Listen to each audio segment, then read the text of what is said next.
sommes soumis à des rayonnements d'origine naturelle et parfois, dans certaines circonstances, nous sommes aussi soumis à des rayonnements d'origine artificielle. En France, l'IRSN dresse régulièrement le bilan des sources d'irradiation auxquelles nous sommes exposés. Attention, la vue en perspective est trompeuse.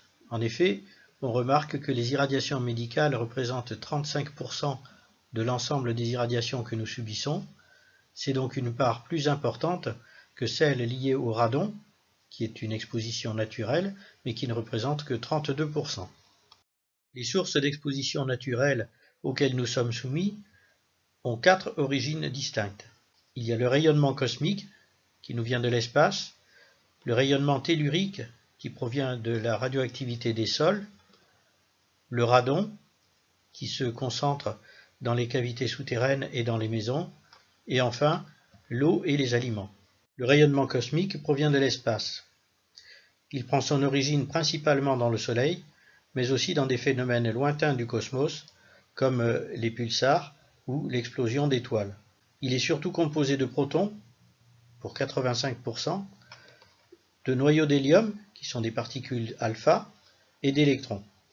Comme le rayonnement cosmique provient de l'espace, il est d'autant plus important que l'on s'élève en altitude. Il est très faible au niveau de la mer. Il représente environ 0,1 microsievert par heure à Mexico, qui est situé à 2000 mètres d'altitude. Il est de l'ordre de 1 microsievert par heure dans l'Himalaya. Lors d'un vol long courrier à 10 000 mètres d'altitude, il est de 5 microsieverts par heure, et lors de vols supersoniques à 15 000 mètres d'altitude, il est d'environ 10 microsieverts par heure. L'écorce terrestre contient de nombreux éléments radioactifs, tels que le thorium ou l'uranium.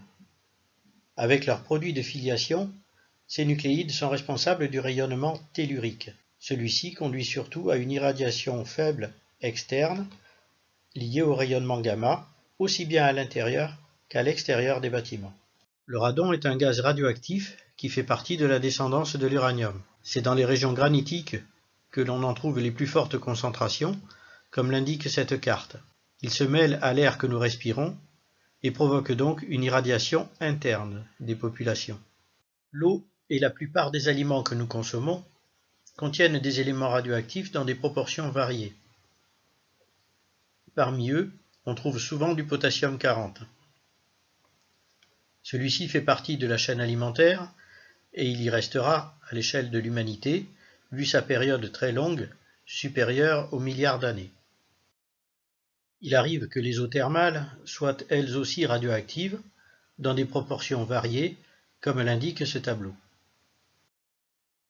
Ce tableau indique, en becquerel par kilogramme, la radioactivité de différents aliments de notre quotidien.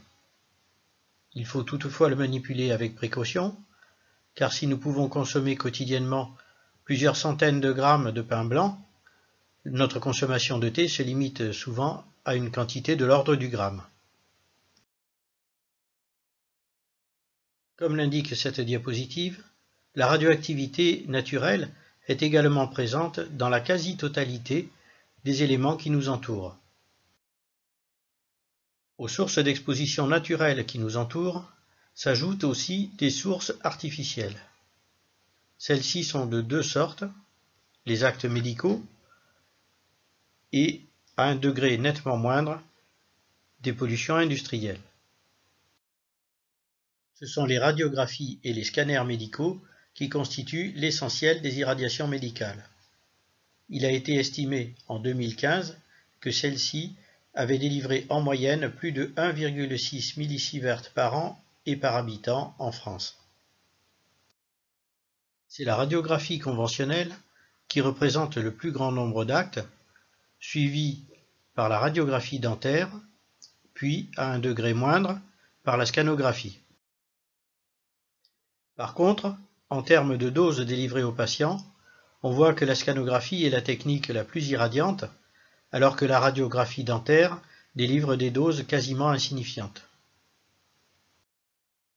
Les activités industrielles, qu'elles soient non nucléaires ou nucléaires, constituent elles aussi des sources d'irradiation artificielle des populations. Mais, hors de faits de guerre ou d'accidents, elles représentent des doses moyennes par habitant très faibles, de l'ordre de 0,03 millisieverts par an chacune, soit environ 2% de l'irradiation médicale.